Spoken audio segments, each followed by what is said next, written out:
Order, order. We start with questions. Secretary of State for Scotland, Leadbitter. Question number 1, Mr Speaker.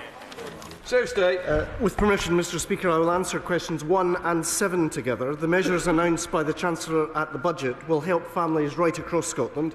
Scrapping the two-child limit will benefit 95,000 Scottish children.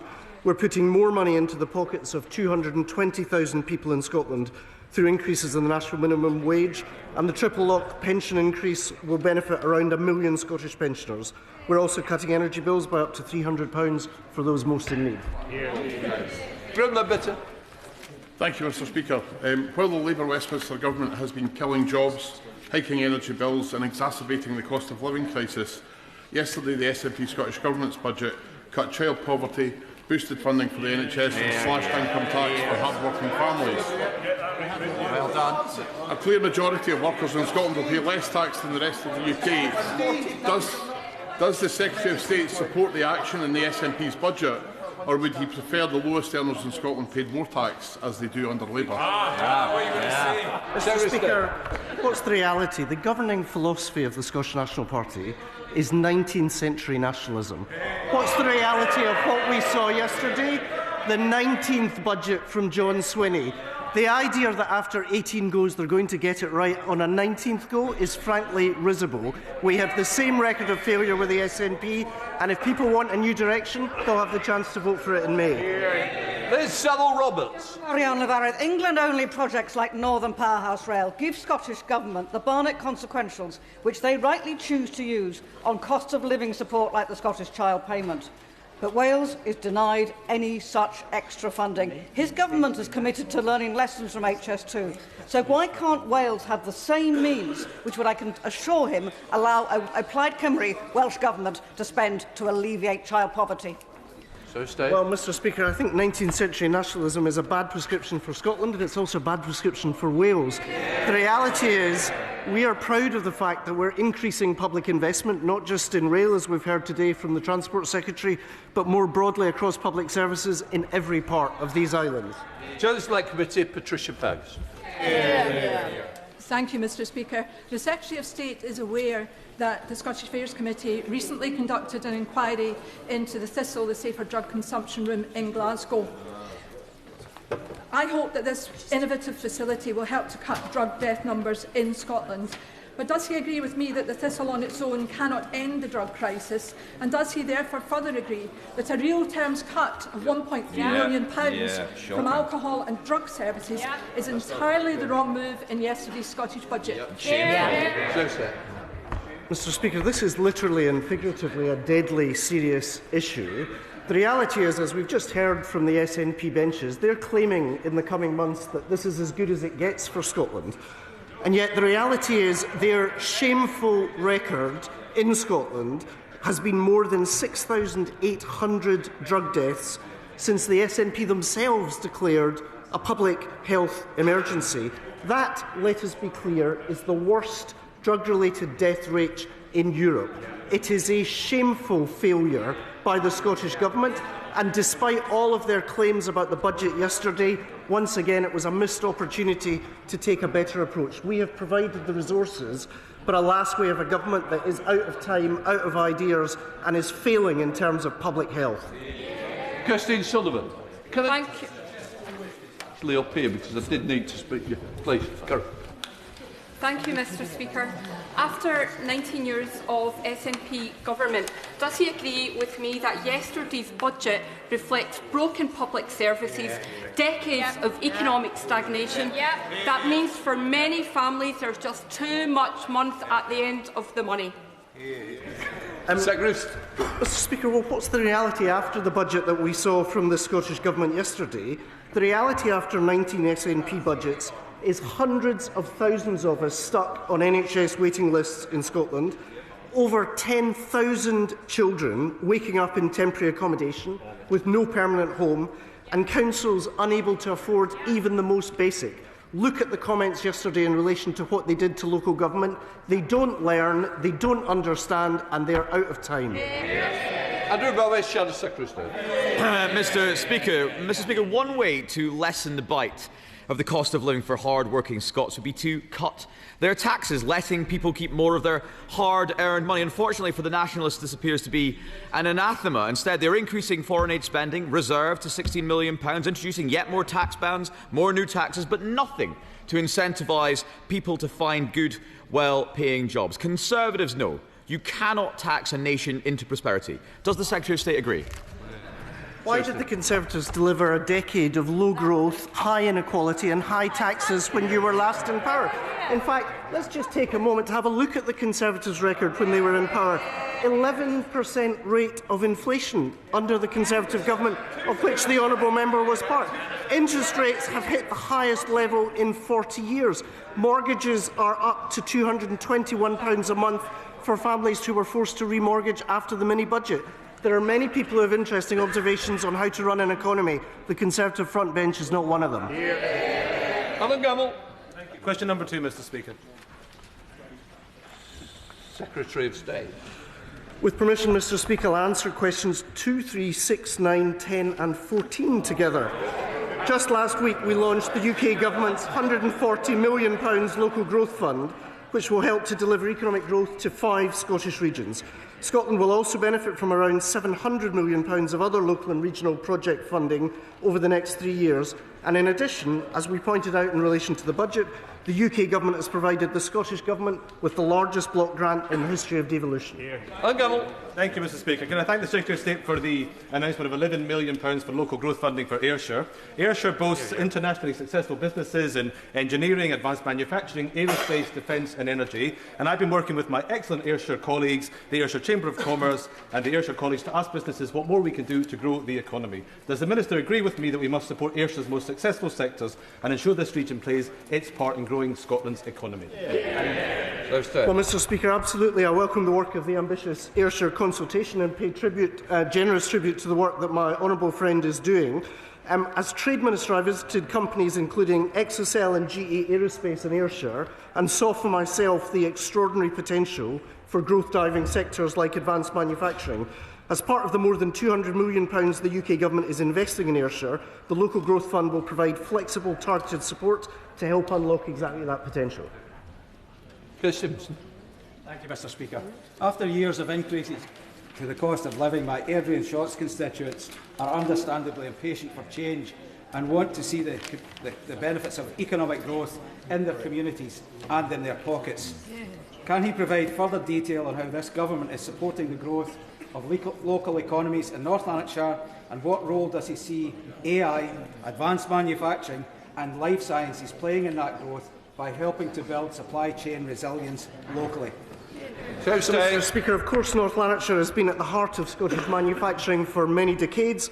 Since 2019 it's actually grown faster than the national average in Scotland due to the highly skilled workforce and ambitious local development plans. I'm delighted that large US companies like CoreWeave have recognised that potential with their £1.5 billion investment into North Lanarkshire's growing AI infrastructure. North Lanarkshire, I can assure the honourable gentleman, has a strong advocate and supporter in the UK Government. It's determined to fulfil that potential. Liz Twist. Thank you, Mr. Speaker. Buses are hugely important to our communities and to our transport network. And so it's vital that Falkirk-based Alexander Dennis Limited and its supply chain, including Delner Glass, in Consett in my constituency, are supported. It's taken the SNP First Minister over a year to recognise that. Can the Secretary of State set out how he's working with other departments to ensure that jobs and the company not only survive but thrive? Well, can I thank the honourable friend for the question, and of course I warmly welcome the decision to keep Alexander Dennis's Falkirk and Larbert sites operational, which will be a huge relief to the talented workforce, not just in these parts of Scotland, but also to the workforce in Delner Glass and other parts of the supply chain. I recently met with the President and Managing Director of Alexander Dennis, Paul Davis, to discuss their strategic plans and growth of UK bus manufacturing, and I'm also supporting the positive progress made by the Department for Transport's UK Bus Manufacturing Panel, the first of its kind, which brings together industry leaders such as Alexander Dennis with metro mayors to support manufacturing, boost regional economies and create jobs. Mike Reader. Thank you, Mr. Speaker. As Chair of the International Trade and Investment APPG, I'm pleased that we are running the Power of Place campaign to encourage colleagues to highlight incredible small businesses that are exporting out of their constituency. Does the Secretary of State agree with me that this initiative and those such as Brand Scotland are invaluable for showcasing the power of Scottish products and markets across the world? And will he meet with me to explore the ways that we can improve exports out of Scotland? Secretary of State. So, Mr. Speaker, in my previous role as Trade Minister, I was very proud to promote world-class Scottish products, whether that's satellites or indeed whisky. Since 2024, as the Government, we've been working to extend those international trading benefits. For example, the UK-India trade agreement will boost the Scottish economy by an estimated £190 million per year. Both Brand Scotland and the Power of Place can help small businesses in Scotland and elsewhere increase their global exports. And I would want to pay generous tribute to my honourable friend, thank the International Trade and Investment APPG for its important work, and would be pleased to hear more from honourable friend about the work we can do together. Mr. Speaker, in November I called for urgent intervention to support Forth Valley's industrial economy. Since then, a £150 million deal to protect 500 jobs at Grangemouth £14.5 million in the budget to unlock hundreds of new jobs quicker at Grangemouth, such as those announced at Meirionnydd, and £9.8 million of local growth funding announced at Forth Valley College last week, despite some nationalists moaning that this money should have been sent to St Andrew's House rather than Falkirk, Clackmannanshire and Stirling. What further steps will the Secretary of State be taking to support the vast economic potential of the Forth Valley? Secretary of State. Well, Mr. Speaker, of course, just last week I was with my honourable friend in Falkirk announcing £9.8 million worth of funding for the Forth Valley region as part of the new Local Growth Fund. Meanwhile, the UK Government is working hard to secure further investment for the Grangemouth site. And tomorrow, Minister McNeill will be in Scotland signing a memorandum of understanding for the Forth Green Freeport, unlocking £25 million in capital funding to support economic growth in the region. That, frankly, is the difference having a Labour government with Scots at its heart can make to economies like Falkirk. Chris Kane.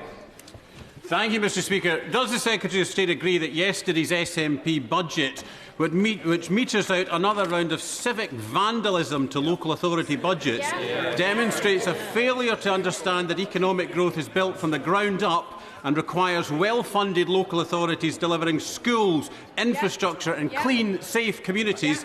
And does he agree that Scotland needs a Labour government at Holyrood with the same ambition for growth being shown by this UK Labour government if it is to unlock its full economic potential?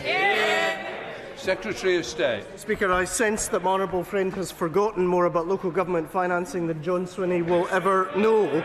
The reality is he's been writing budgets for 19 years in the Scottish Government, and at the same time Scottish local government has been pushed to the brink of failure. But look at the independent analysis from the IFS. That shows that Scottish local government and finance is set to see reductions averaging 2.1% a year in real terms, which would require each Scottish council to increase council tax by around 8% just to hold budgets constant. My question for the First Minister is the same the day after the budget as the day before. John, where's the money gone? David Munda. Thank you, Mr. Speaker. The Secretary of State will know that the Borderlands Inclusive Growth Deal is a very important factor in driving growth in the south of Scotland, and I'm looking forward to speaking to the Minister next week about the deal. But such deals, the importance is getting the money out the door. Over the years, a number of projects originally identified are not now going to go ahead. So does the Secretary of State agree with me that new projects should be brought on board, such as replacing the bridges at Annan, which were damaged in storms over the recent years? Secretary of State. So, Mr. Speaker, of course I know from his own expertise and understanding of his constituency the challenge in relation to Annan and the fact that the bridges were swept away in the floods. I can assure the right honourable gentleman that my officials are working closely with the Borderlands Inclusive Growth Deal partners to oversee our £65 million investment in projects in that area. The balance we are endeavouring to strike is to make sure that there is effective local leadership, but he makes a powerful case that we have not seen the delivery at the pace that he would have wanted and we would have wanted in recent years, and that's why I hope next week's meeting is a constructive and useful opportunity to discuss these matters. Dave Doogue. Speaker, the SNP delivered yet another ambitious budget for Scotland yesterday. which saw almost £1 billion for rates relief, £5 billion for energy and climate change, and a 10% uplift for Scotland's colleges. That's the SNP that have delivered 10.5% growth since 2007 compared to the UK's 5.1%. The question isn't what will the UK government do for Scotland's economy, but what will they do to stop damaging it?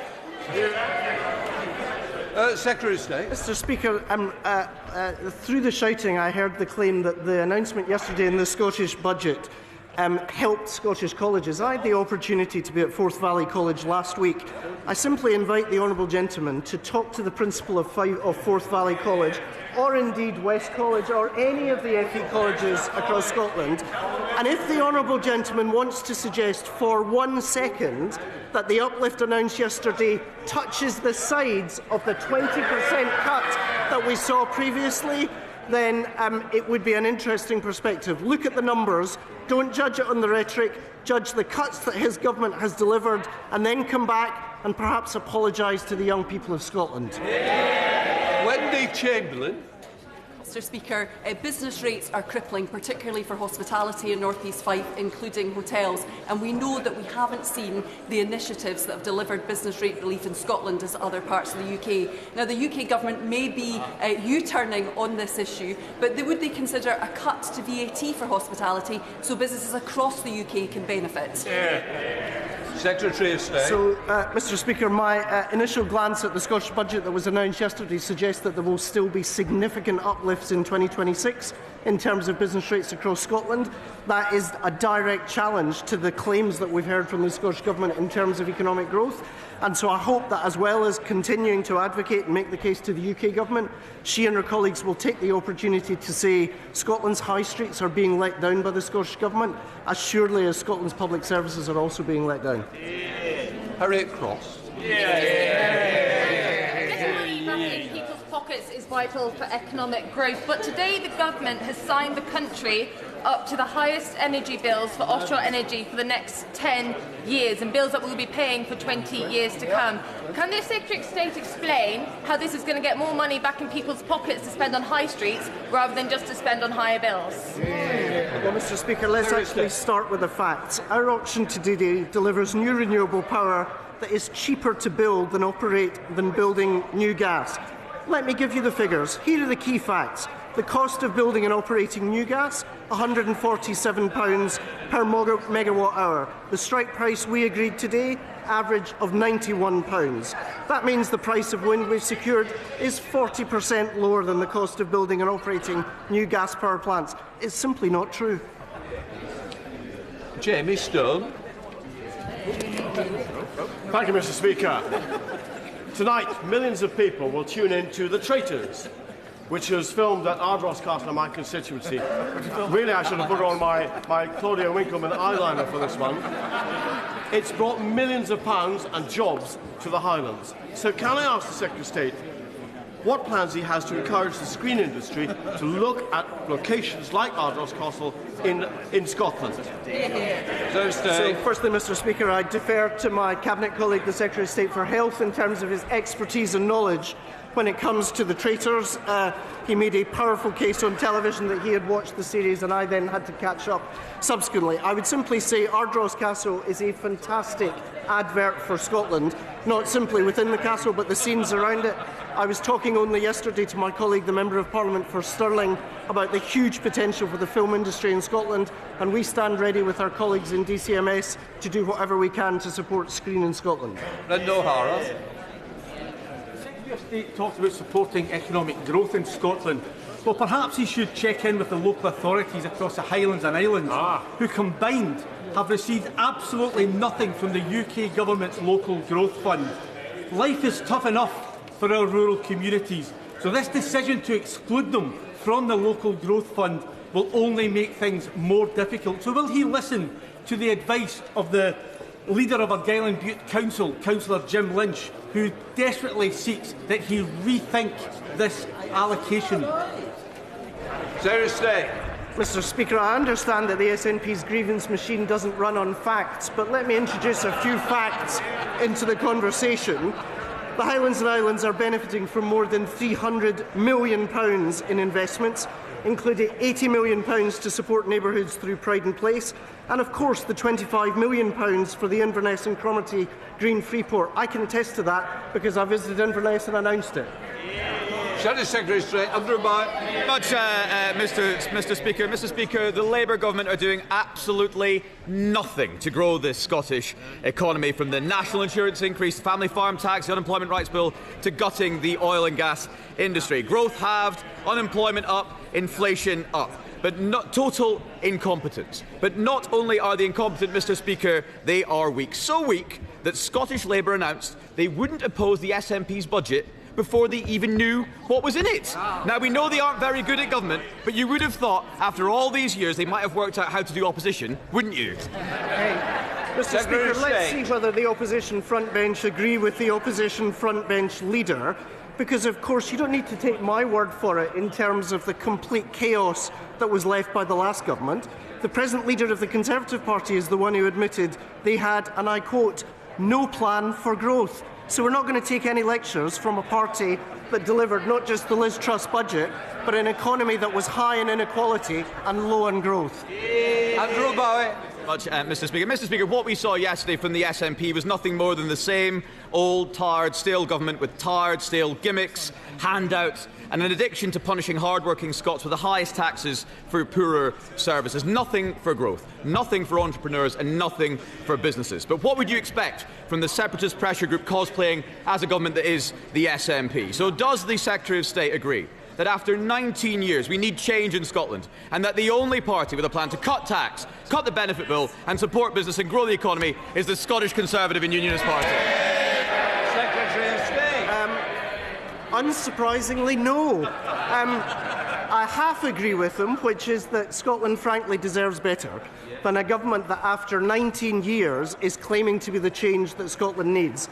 The reality is, when I'm on the doorsteps in East Lothian, I ask people inclined to vote SNP a single question. Name a single area of Scottish public life that has got better over the last 19 years. We've had 2 decades of talking about independence. What do we have to show for it? This isn't the change that Scotland needs this budget. The change we need is an As Sarwar and Scottish Labour. Susan Merritt, Liberal Democrat spokesperson. Thank you.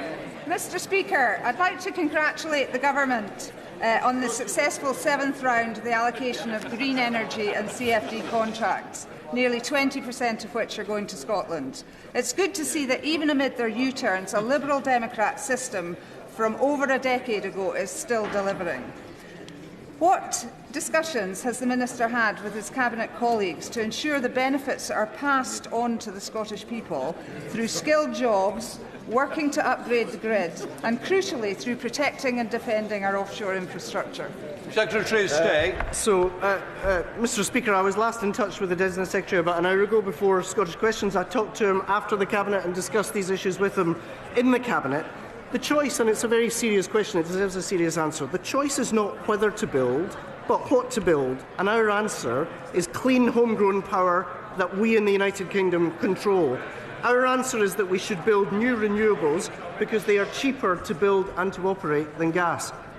Stephen Gittins. Thank you, Mr. Speaker. Mr. Speaker, can I wish the Secretary of State the best for 2026? I'm glad that he caught the traitors, because I have to say I'm so sorry to have heard the language that was being used about Scottish Labour MPs by Labour MPs in the press recently.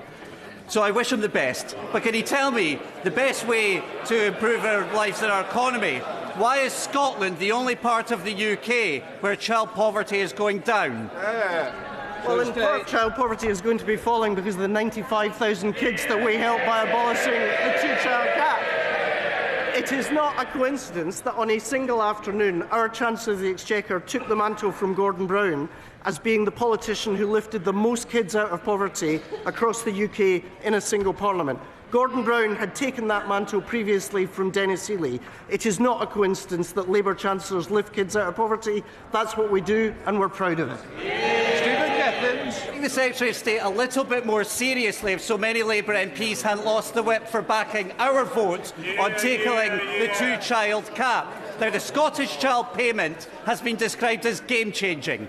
That's been extended to babies to get additional funding, meaning that those from deprived communities in Scotland get the best start in life anywhere in the UK in Scotland. So why on earth are the Labour Party abstaining on the budget? And just as the Prime Minister turns up, maybe the Labour Party can explain why they abstain and why they don't stand for anything. Because, Mr. Speaker, we're not spending our time indulging in the games of the opposition. We're getting on with the serious job of government. Whether that is delivering a record package of employment rights to help raise pay, because the critical point that he failed to mention was 3/4 of the kids in poverty in our country today are in working households. That's why the Employment Rights Bill matters. That's why 220,000 people being lifted out of poverty as a consequence of increases in the minimum wage matter. We have a comprehensive approach, which is why we've got a comprehensive strategy. On Scott Harper. Question number 4, Mr. Speaker. Minister. Mr. Speaker, can I firstly pay tribute to my honourable friend's very passionate advocacy for higher education in Scotland. He'll be well aware that the Scottish Government have received an additional £11 billion since the general election, money that could have been spent on Scotland's world-class universities and colleges. But as a recent Audit Scotland report shows, these institutions will be put under immense stress, with Scottish colleges suffering a 20% cut in real terms funding since 2021. It's utterly shameful. Scott Harper. Mr. Speaker, Scotland's universities have been facing a funding crisis which has been many years in the making. Funding for students in Scottish universities is currently over £2,000 less than it is in England. Universities Scotland yesterday, in response to the SNP budget, made it clear that it will have little impact on this problem, as it does not adequately address the situation. No government in Europe, Mr. Speaker, cares less about the education of its young people. Will the Secretary of State or the Minister make time to visit Heriot-Watt University in Edinburgh South West, to meet with the Vice-Chancellor, Richard Williams, the staff and the students to hear about the impact of this situation? Mr. Speaker, I agree with my honourable friend that Scotland's young people have been appallingly let down, which is why it's time for a new direction. I would, of course, be delighted to meet with him and Heriot-Watt representatives to discuss Scotland's desperate need for a new direction. Right, we now come to